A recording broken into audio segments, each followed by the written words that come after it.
Hello! Hello, hello, hello! Kumusta mga langga? Ayan. Andito tayo sa ating kusina. Ayan, marami akong hugasan. Hindi ako naghugas kagabi. Kasi napagod ako sa pananahik ko mga langga. So ngayon lang tayo maghuhugas. Ayan. Hindi kasi ako nakapaghugas kanina. Kasi pumunta ako sa bungkod ng mister ko. Nagbayad ako ng Nagbayad ako sa heritage. Kasi meron pa kaming utang doon na 50. 50K. So, yearly yun mga langga. So, binayaran ko muna ng kaya hindi ako nakapaghugas. Marami na tayong hugasan. Ayan. Mag-isa lang ako pero marami akong hugasan. Nakagloves ako mga mare. Kasi nanahina ako. Pag nananahina ako, pag nakahawak na ako ng makina, ayoko nang humawak ng tubig. Kasi napapasma ako mga langga. Alam nyo ba itong napili ko, oh? Yung Mr. CP, hindi ko siya gusto. Parang hindi siya masyadong mabula. Mas maganda talaga yung ginagamit ko.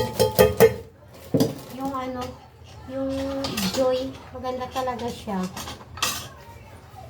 Kasi ito, oh, tingnan mo, kahit marami ka nang ilalagay, hindi siya hindi pa rin siya bumubulak. Parang hindi natatanggal yung kanyang sebo-sebo.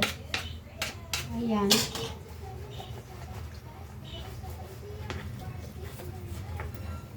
So, kailangan natin maghugas muna. Kasi, hindi maganda yung lababo na maraming hugasan.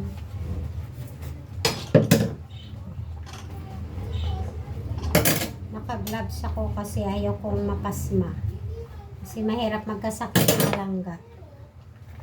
Alam nyo ba, pag nagkasakit ka, kawawa.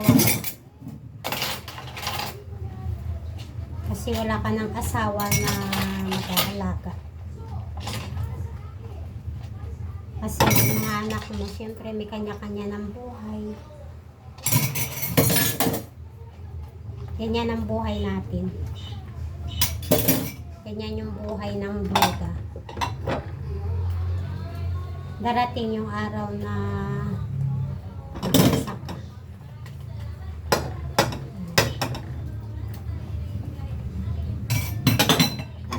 Naka-2 taon na pala ako sa aking plan ba tawag dun?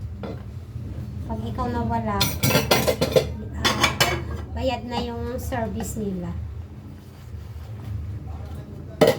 Sama ko yung aking mga kumare. At least wala na akong iisipin.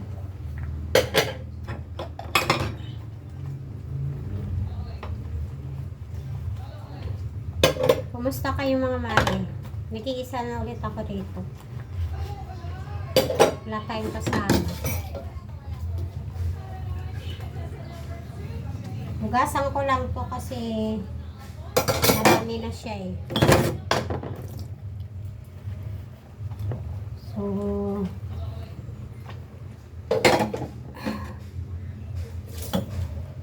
dapat kanina ko pa ito hugasan. Kaya lang, kumain muna ako. Ayan.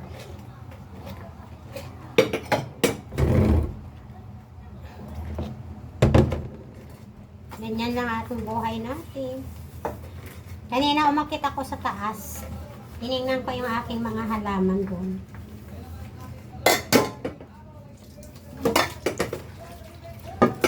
Minsan wala kaming tubig, mahina.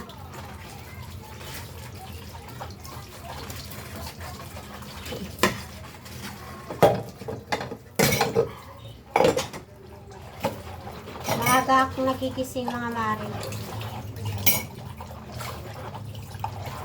Ganyan pala pag ano, pag nagkakaedad na, parang hindi na kumpleto yung tulog mo. Maya-maya gising ka.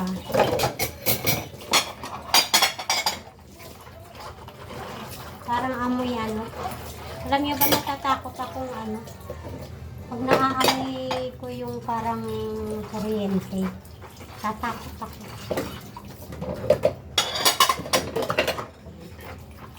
O, diba?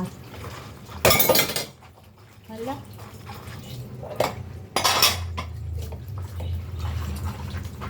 Parang amoy ano talaga.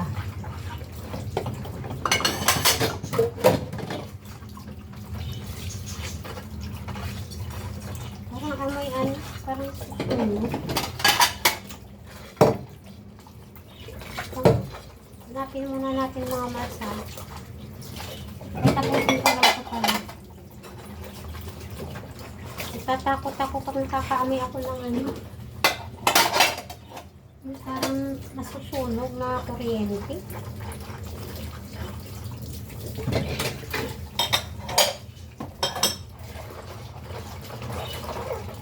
Sisilipin ko dun sa kabila. Kasi yung kapitbahay ko, nagawa sila ng furniture.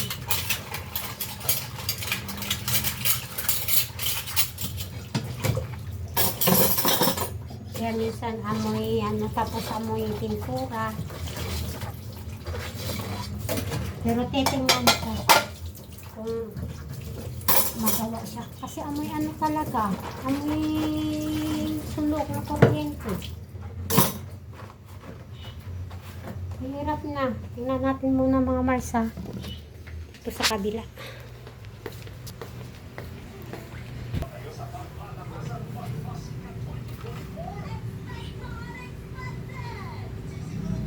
Wala naman. Ano kaya yun?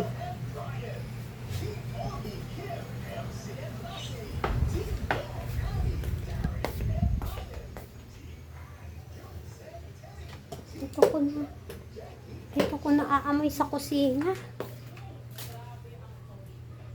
Wala naman. Alam niyo ba, para akong aso.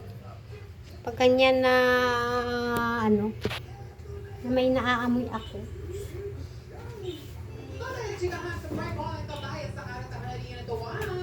Takot kasi ako pag ganyan. Ako, maanda. Malakas yung aking ano. Ika muna. Inaanto na natin. Baka ma-copyright tayo ni Nita. Kakainis yung TV na yan. Mahina siya pag ano. Alam nyo ba? Ito lang yung aking libangan. So,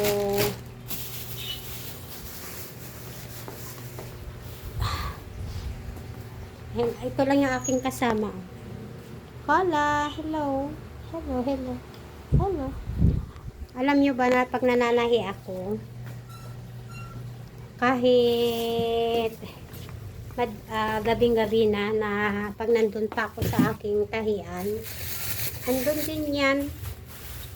Talagang sinasamahan niya ako. Kaya minsan nakaka-touch yung mga hayop, no? Kasi sasamahan kanila hanggang sa dulo. Hindi kanila iiwan. Alam nyo ba yun? Kaya nakakatuwa. Tapos, binilang ko pala siya ng ano, binilang ko siya ng kamote. Ayan o. Lalaga ko siya. Kaya lang kailangan meron pang ibang gulay na ihahalo ko para masarap yung kain niya. Tama.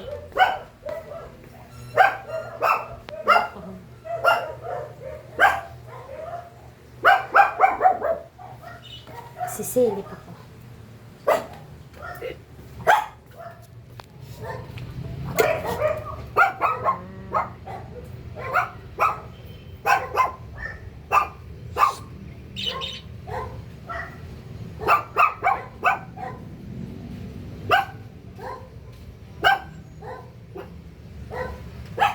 Aking borders. Ito lang ako muna guys. Magre-relax lang muna ako kasi parang hindi maganda yung aking aga tayong nagigising. Hello! Ito lang ang aking kasama. Ayan. 2 taon na to sa akin mula nung namatay yung mister ko. Wala tayong masyadong ganap mga Mars. Kasi parang hindi maganda yung aking pakiramdam. Parang madali akong mahingal. Hindi ko alam kung bakit. Yun lang guys. Thank you for watching. Bye. Please subscribe my YouTube channel.